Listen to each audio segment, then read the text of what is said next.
there's been some speculation about food poisoning being more widespread than just Kamari. Was it multiple guys dealing with that, or was that a factor more so than just him? We had a few guys that didn't feel well, and so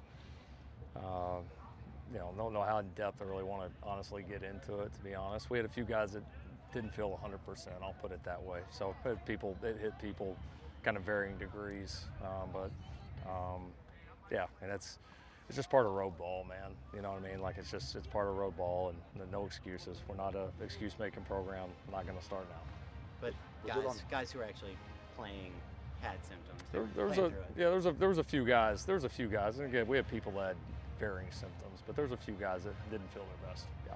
Was it on both sides of the ball, or just the one side that looked obvious? No, just a few people. Yeah, it's not like we had some. I don't want to make it out like we had some widespread 50 people with food poisoning. Like that's not what it is. We had a few people, a few staff members that didn't feel in tip-top shape, but that's what it is. You got to deal with it. Any update on Killian or Elijah? Yeah, Killian will for sure miss these next two. I think a possibility to get him back after that. Everybody else is just kind of wait and see right now. How did you evaluate John Ray when he stepped in for Killian during the game? Yeah, he did a pretty good job. He came in and operated us pretty well. It was good to get him some reps.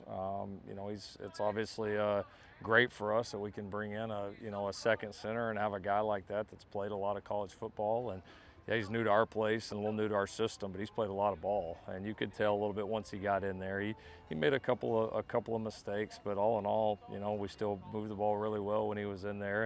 And now, obviously, having the chance with this bye week will give us a chance. He was already getting a lot of reps, but obviously a chance to pump a lot of reps into him and really get him ready. And so I know he'll be, really excited and confident to go into these next couple. Just follow up quick, when he was called for that, legal man downfield, was that just like jitters? Like how did he kind of respond to that? Yeah, you got to respond. It was a tough play, and you got to respond, and he did. I thought that's where you saw some of his experience probably pay off.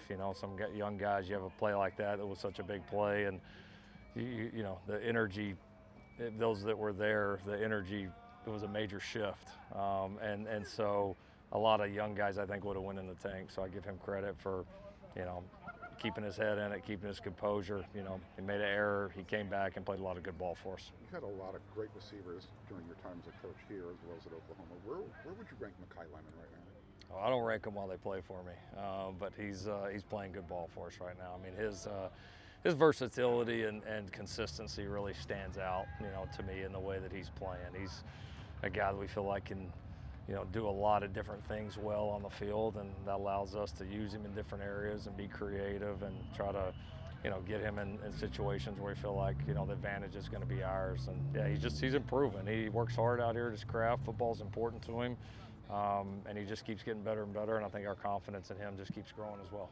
Going back over the film, what was the takeaway, just in terms of the secondary, and where do you go forward with that group? The biggest problem with the secondary was the two explosive plays that they throw, a swing pass and a hitch route, and they turn into, massively explosive plays.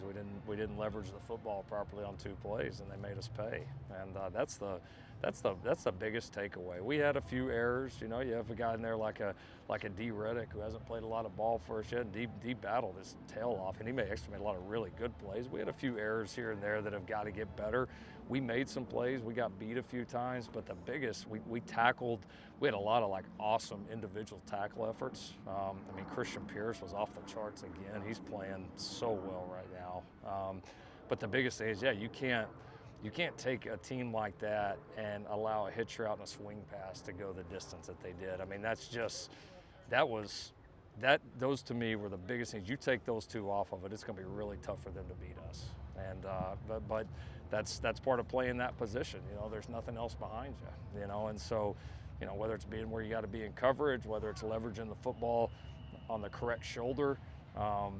Those little things really show up big. You don't do that right at the D line, or in the first or second level, it might be a 10 or 12 yard play. You don't do it right in the secondary, the whole stadium's going to see it. And so we got to be better fundamentally in our tackling, and leveraging the football is the biggest thing that showed up. When you had those big plays, secondary. Do you worry about confidence at all? with Yeah, those guys? well, I mean, confidence is built through preparation and then going out there and performing. I mean, confidence, you can't fake that. So, I mean, we're doing enough good things that like it should show up and there should be confidence from that. But if we keep making, some of the mistakes that we've made, whether it's a busted coverage or like that, not leveraging the football, those are controllable on us. Like other people aren't even having to make plays that way. And so it's controllable. You got to come out here and do it. So yeah, I mean, we've got to put in the work and the preparation. We've got the results have got to show out there on the field. We have good players in that room.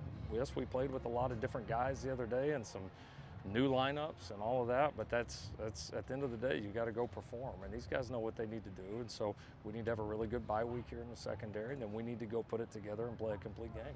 How about the defensive line after getting such a good push those first 4 games? What did you see against Illinois that wasn't there? Yeah, we weren't as good. I thought at times we played a little bit more undisciplined. It was a little bit different style of game, and I thought it took our guys a little bit to adjust, a little bit longer than we needed to adjust. Some of it was just the nature and the way that they called the game. I mean, you're not every game going to have a chance to have 7 or 8 sacks or all the time just fill up the stat book on the defensive line, but you can impact the game equally. And we had some really bright moments. But also, I didn't feel like we consistently impacted the game that we have the way we have in the first few. And I think the biggest thing, it just took us too long to get started up front. So we got to start faster, and that group knows what we expect of them. And for us to play well, we definitely have got to be better there. We haven't seen you use 2 quarterbacks much. Hassan had the nice run. What has he done to earn a role on this team? I mean, he's just a backup quarterback. I mean, he's busted his tail, and we got a lot of confidence that when he goes in, that he's, that he's going to be able to operate our offense and make plays and do what he does out there on the practice field. So, yeah, when you become the backup quarterback, that's not an easy job to get either. I know a lot of people focus on the starter, but a place like USC, it's not easy to do that, especially for a young guy. So he's improving quickly, and I got a lot of confidence in him, no matter kind of what way he goes in the game. You mentioned Keelan O'Connor and Elijah Page, their timetable. Is there a timetable on Brian Jackson? Not yet. I mean, we certainly don't feel like we've lost him for the season, but I couldn't sit here and say that he's for sure going to be available in the next couple of weeks.